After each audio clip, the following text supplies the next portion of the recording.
So Hell Let Loose just dropped a massive dev brief where we get our first look at a new tank, some new weapons, and Mortain, the new map. So right at the start, this dev brief mentions how 14.6 is behind them, 14.7 is confirmed to be the next patch/update, and the devs also go on to say, we plan to reveal the new roadmap early next year to showcase upcoming content. Meanwhile, let's have a look at some early in-process assets. These are all works in progress and are expected to be released across multiple updates throughout next year. The following works in progress are not an exhaustive look into next year, just a few snippets of content to expect. So basically take this with a huge grain of salt. This is not all going to be coming next month, Q1. It's going to be throughout the year. We're just getting a sneak preview of what's cooking. The first thing we see is a new US commander uniform called Patton. And this is a new commander uniform inspired by US Army Officer George Patton, a revered practitioner of mobile tank warfare in the European and Mediterranean theaters during World War II. And this is pretty cool. I know this is something kind of strained from realism, but also is realistic. It's kind of, it's very character, which is cool. I feel like for a commander uniform, they should stand out more. They should feel a little more special because of the responsibility they have in game.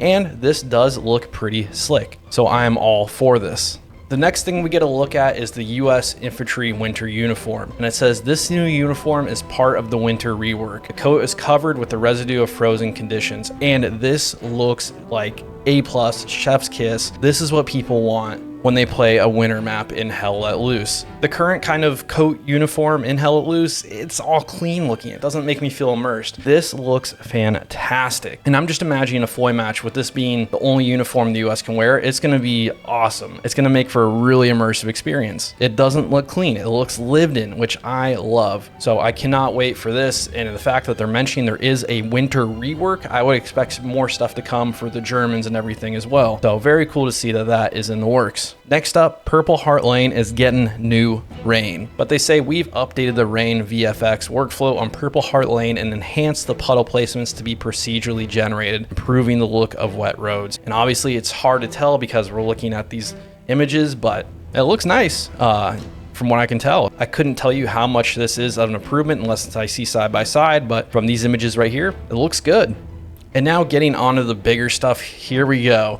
The tactical map. They say going into 2024, we are planning to clean up some key UI elements that continue to cause poor user experiences across Hell Let Loose. Each one contributes to a lack of understanding for new players, complex onboarding systems, accessibility, clarity, and legibility flaws, and mounting design depth that prevents flexibility to adapt to future developments in the game. For the tactical map, there have been lots of considerations surrounding all aspects of the design.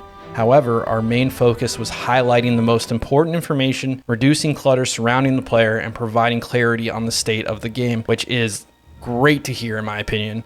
They do mention these designs are not final, but just the fact that the devs know that players generally have a poor awareness of what is going on in the match. Hell, a lot of players don't even open the map as much as they should be. So if they can make a simpler design, easier to understand, and more usable for players, that's going to improve match quality. It's going to improve player retention. It's going to go a lot further than we all think. So if they really are working on a way to make the map easier to read for new players, that's going to be huge.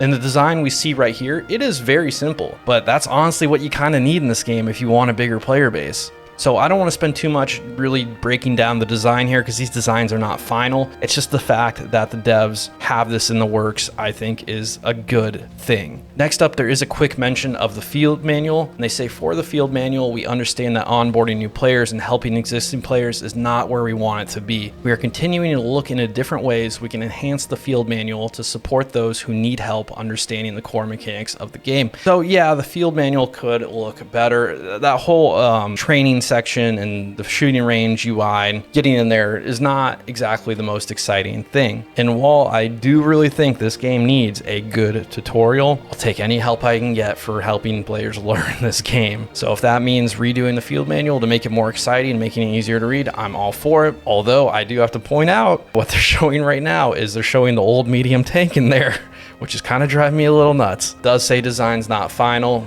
but it's the thought that counts here. It's the fact that they know they need to help new players learn the game. Next up, some more cool stuff. They are working on a fire rework. Updated on the right, the fire is completely reworked to improve performance and reduce the blown out look of the original.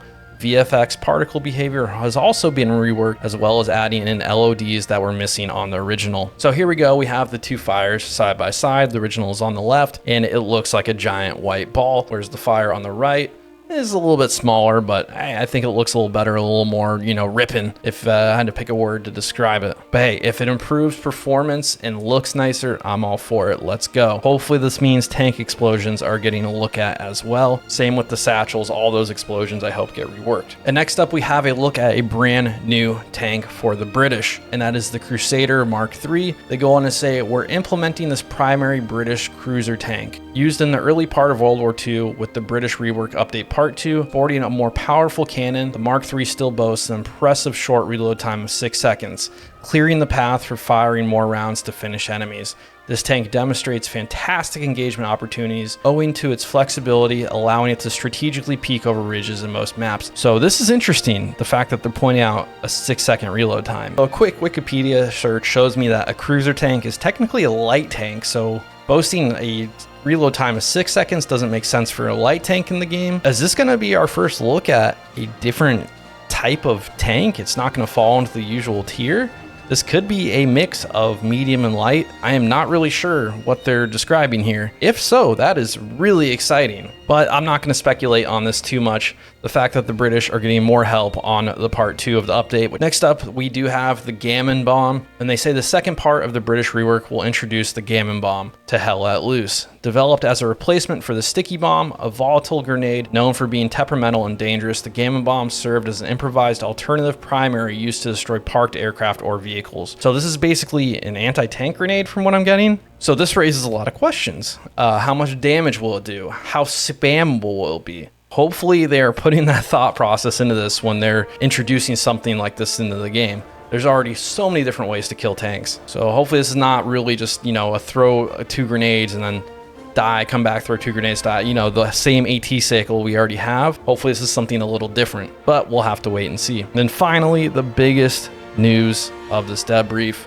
Mortain. We get our first look at it. We haven't had a new US map in a while, so this is great to see. But they say Mortain is a new map for warfare and offensive modes due early next year. This map is based on the US defense of the French town of Mortain, which sits in a shallow valley, where the US rallied against German troops amid Operation Luttich. I might be pronouncing that wrong, I'm sorry if I do. The battle took place in August 1944 in Normandy, France. Units from the 30th Division, including the 2nd Battalion, 120th Infantry, and 2 tank destroyer platoons, were dispatched to relieve the 1st Battalion, 18th Infantry. Their directive was to defend the town of Mortain, strategically utilizing Hill 314, also known as Mount Joey.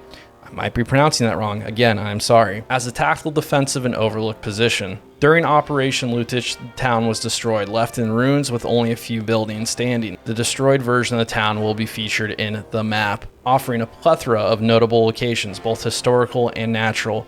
Mortain features themes of contrasting areas throughout. Rock formations permeate the map alongside hilly areas of countryside and farmland. And then we get a look at some of the landmarks we're going to see on this map. And I, again, am sorry if I butcher any of these words. First up, we get a look at Petite Chapelle Saint-Michel. And they say fight for control of the famous Petite Chapelle Saint-Michel from Mortain. Set atop the steep inclines of Hill 314, we have accommodated on-foot infantry routes by providing ample surrounding natural woodland cover for players to ambush their enemies and opportunities to be able to use the natural terrain to their advantage. While armor units must forge a path through dense forestry or navigate the winding dirt roads leading up to this rural central capture point. So this is going to be a midpoint. We're used to fighting over churches, but this looks a little different. As we see in the image here, it sits on this gigantic hill. And if Hell Let Loose lacks one thing in this game, it's real vertical fighting. We kind of get it on Hill 400, but even then that's not that steep. The steepest we get is either Remagen or Omaha, but those maps have faults of their own. So the fact that they're putting this on a central capture point could be pretty interesting and a little bit different than the rest of the game. Next up, we have Hotel de la Poste. Set in the beating heart of urban Mortain, fight over the iconic Hotel de la Poste. Infantry players must navigate the destruction of nearby shelled buildings using rubble to their advantage amongst the devastation. Building defenses at key locations can soon turn the tide of battle. Meanwhile, armor squads have been provided routes to navigate the narrow streets of the town around the US's last stand capture point. So the actual town is going to be on the US side of the map, it sounds like, which will be really cool for offensive matches, especially for the Germans attacking. because it looks like forces are going to be forced out of this tree line and try and assault this town, which sounds pretty freaking fun. We don't have anything like this in the current maps. There's no really dense forestry, woody environments that also have really dense urban environments. Having both of these environments on one map is going to be really refreshing. It's not going to feel dull when you have to go out of one thing into the other. I think it's going to play really, really well. And then we get a note from Ryan, who's the senior environment artist at the end here, and he says, Mortain is the first map built from the ground up after the departure of Black Matter. We wanted to take the principles of how loose maps are currently built, continuing to honor the core aspects of how the level and art is made, but also improve on them wherever possible. We have updated foliage, which allows us to create denser, luscious forestry areas without performance impact. Stories, references, and documents from the time have been thoroughly researched to recreate historically accurate buildings where possible and give Hell Let Loose players a glimpse at what war was like for the soldiers during that period. We look forward to talking more about these features, our process, and sharing information about the development of the map as a whole soon. The team is incredibly talented and dedicated. We're always listening to player feedback, so we're incredibly excited to get in front of the players when the time is right. But for now, please enjoy these images that give a preview of what you can expect from Mortain. And we look forward to being able to share, test, and play it with you all in 2024. And the dev brief finishes off by saying thank you for your continued support. We look forward to seeing you next year. Have a wonderful holidays and New Year.